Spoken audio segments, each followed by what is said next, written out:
First of all, just how are things going with your launch since your launch? Great. It's really fun I mean, it was a little weird to, launch in the morning and then go up and deal with the pharmacy benefit manager legislation. But it was really fun to get to be around people that know the world and know the business. And I got a lot of congratulations and pats on the back and then off to work. So, Hmm. but the best part probably was getting home at the end of the day and looking at social media and getting to see all the friends who I haven't talked to in years and high school buddies and all that kind of stuff commenting on social media. It was really fun the Johnston class of 92 was small, but we back each other up. So it was fun. And how long have you been thinking about running for Congress? Yeah, after the election, there was a lot of, this wasn't very fun. And so I really wanted to do some soul searching and was thinking about Congress because of sort of wanting to represent a larger group of people, right? My favorite part of my job is getting to help constituents and, solve problems. And I'd like to do that for more folks, including like Jefferson, where my mom grew up. Mhm. And then on inauguration day, it wasn't a great day. And so that's the day that Cecile Richards died, who ran Planned Parenthood for a long time. And they were circulating her quote that day that said, it's not hard to imagine future generations looking back and saying, what did you do when it was all on the line? And the only acceptable answer is everything we could. And I just looked at my husband and I said, well, there it is. Like that's what I got to do. And so then it's been about building and deciding and kind of bringing in the family, and then waiting till the end of session, which was the ideal, so that I could fulfill my leader jobs. But at some point, you just got to go. So Right. yeah, so it's been all session long. I've been thinking about it and really just was trying to wait to pull the trigger till the end. And just logistically, I mean, I think, did you get promoted to full professor? Yes. Yes, Congratulations on thank that. you. And are you planning to take any leave from Drake, or how is that going to balance with running a campaign? Yeah, absolutely. Yeah, I'm looking at it two ways. One is I'm not doing the majority minority leader job anymore, which took a Mhm. lot of time traveling. And so this will kind of replace that. And that work is now going to be more concentrated in this district, which will be nice.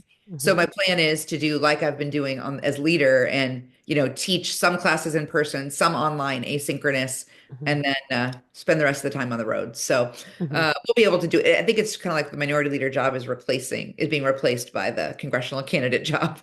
Got it. And what do you feel like are the key issues that you plan to emphasize during the congressional campaign?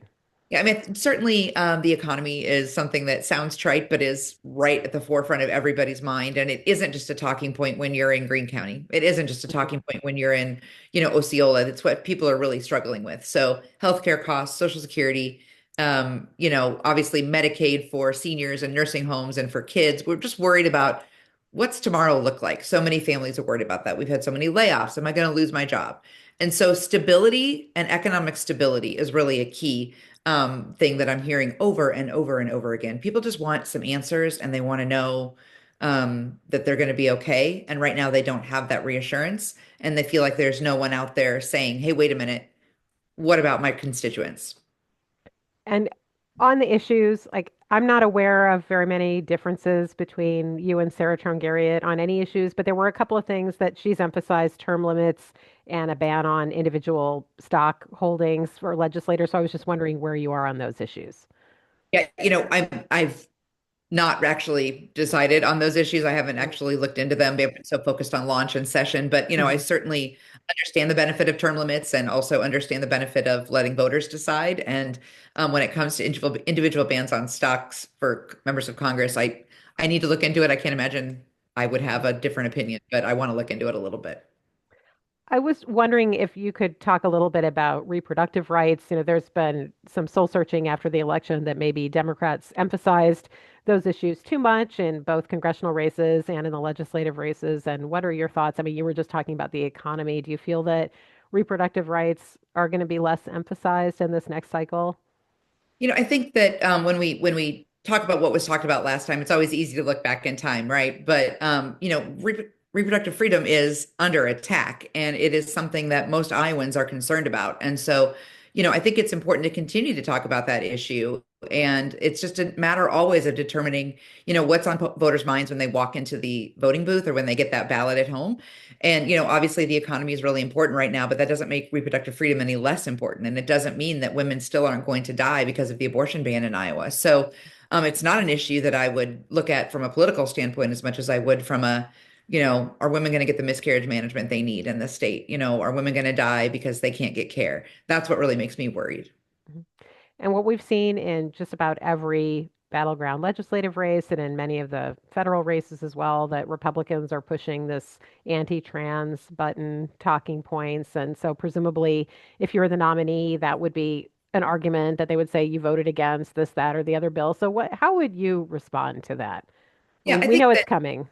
Oh, absolutely. Yeah, absolutely. We've already seen it. We saw it in legislative races last time. I mean, it's a distraction and it's really talking about trans people doesn't fix the economy and they can't fix the economy and that's why they're talking about distracting issues. I'll never apologize for standing up for human rights. I'll never apologize for standing up to make sure everybody is treated equally under the law. And I'm proud of what I've done to make sure people feel safe and that this is a welcoming state. But at the end of the day, if we're talking about those issues, we're not talking about the things that Iowans are really worried about, which is how do I pay my bills? And I think they're distracting from it because, frankly, they don't have a good record in the economy and they know it.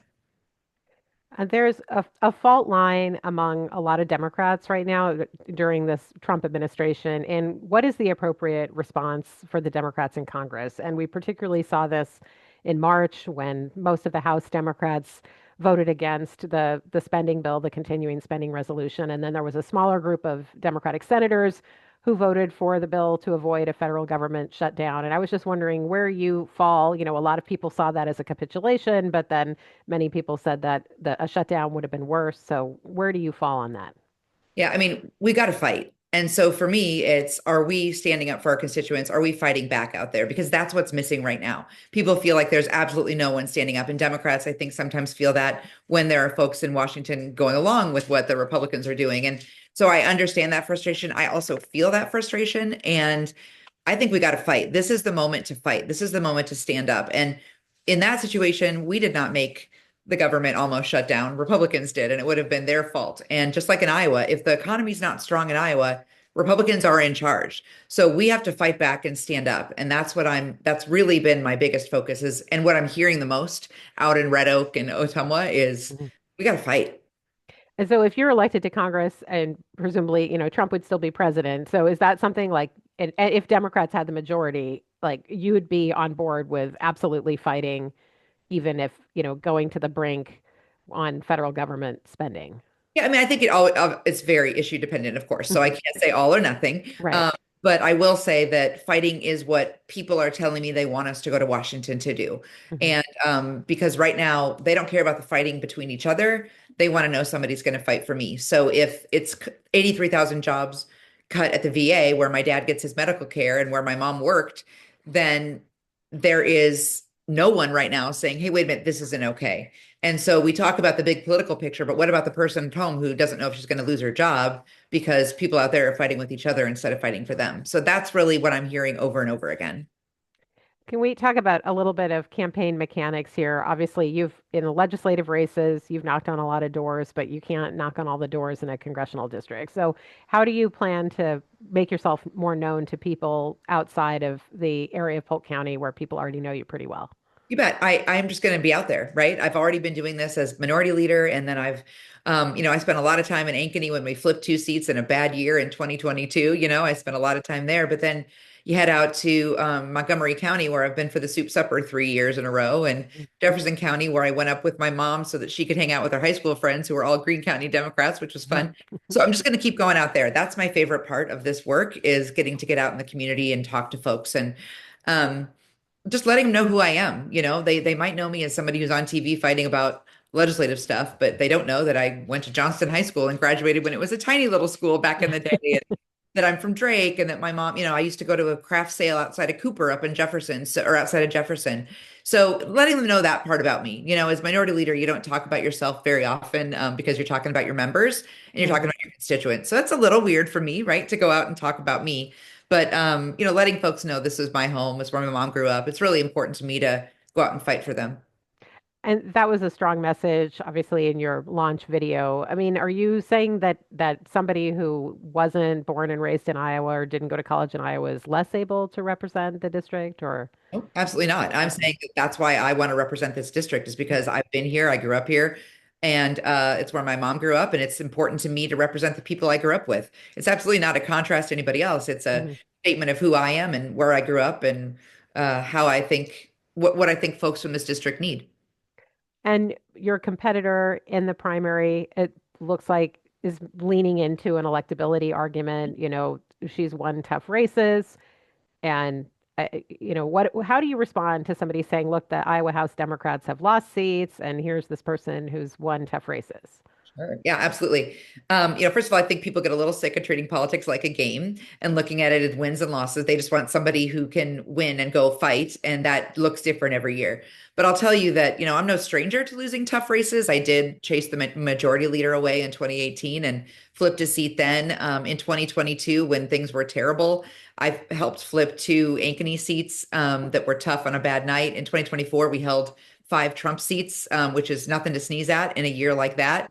And then finally, even in 2025, we've had two huge special election over performances in seats that I led the campaigns for. So I'm no stranger to tough races. But I think what people care more about is what are you going to do for me? And are you going to go and fight for us? And that's the conversation I'm excited to have. But an electability conversation is not one that I'm a stranger to either.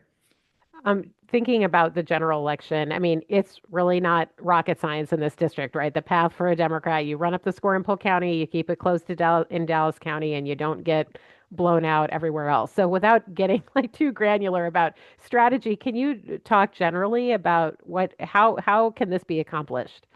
Yeah, I think that what we need to do is remember that Iowans know this campaign best and Iowans know this district best. And so we got a lot of DC consultants always giving us advice, right? And I Mhm. think in this case, it's about knowing the district well. If you can make up for something unexpected in Polk and Dallas if you outperform other parts of the district. And so, running up the score in Polk and Dallas is great, but there's a lot going on in 2026. So we also have a full ticket to support. So nobody gets anywhere if we don't win Greene County, if we don't do better in Greene County, right? No one Mhm. gets anywhere if we don't actually start to build back in Wapello.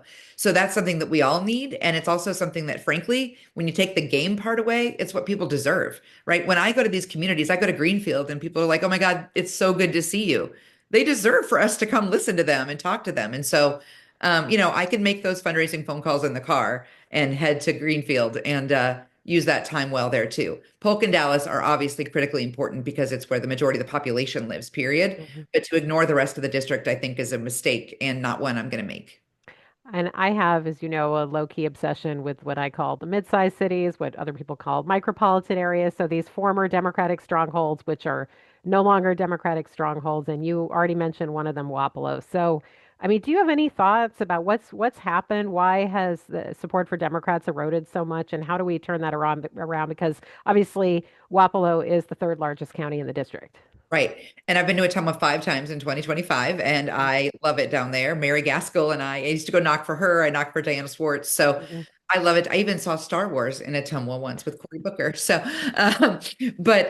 anyway, I think that as I'm down there and I'm listening to folks, they just feel frustrated. And I think it's reminding them of who's been in charge and who they've been voting for and how it's been working. Right. So give Democrats a try. So, you've got all Republicans in charge of the Capitol. You've got, Republicans in charge in Washington. How's it going? If you're not satisfied, listen to folks who are down here showing up, right? When I was down there once, it's because Zach Nunn wasn't. And Mhm. so, I I assume I think a lot of my readers are okay, gonna. sorry. I'm so sorry. Okay. Anyway, the doorbell rang. That's Um, okay. welcome, Lori, to Life and I know. You I know how that goes. do. Anyway, yeah. So my point is that, we instead of talking about what is it to give to, what is it to get people to vote for Democrats in Ottumwa, it's going down and listening to people in Ottumwa and saying, what do you care about? And then showing that we have the answer and that they've been ignoring them. I think that's the bottom line. And what would be your message to Democrats who say, look, I really like Jennifer and Sarah. So they don't know what to do. I mean, why should they vote for you in the primary? Absolutely. Well, first of all, I want you to know that, and I'm sure that she feels the same way. Zach Nunn is our focus, and neither one of us want to do a primary. It's not Mhm. fun. We've work together a lot, and none of it's personal. Hmm. I just continue to say that this is a chance for Democrats to decide what they want in a candidate, and most importantly, in a congressperson. And is it someone who's going to go out and fight? And I've got a proven record of standing up and fighting, and I've been across the district a lot, especially as part of my job as leader and helping to try to flip seats around. And that politics is in a game. It's about who do you want representing you, and if this moment is someone who's going to fight for you, then that's what I'm going to do. And is there anything I didn't ask that you think would be important for my readers to know about you Just or about this race? can your dog stay quiet? You could Yeah. ask that. The answer is Oh, no. if No. you're a longtime listener to my radio show, Sammy has made several appearances during the show.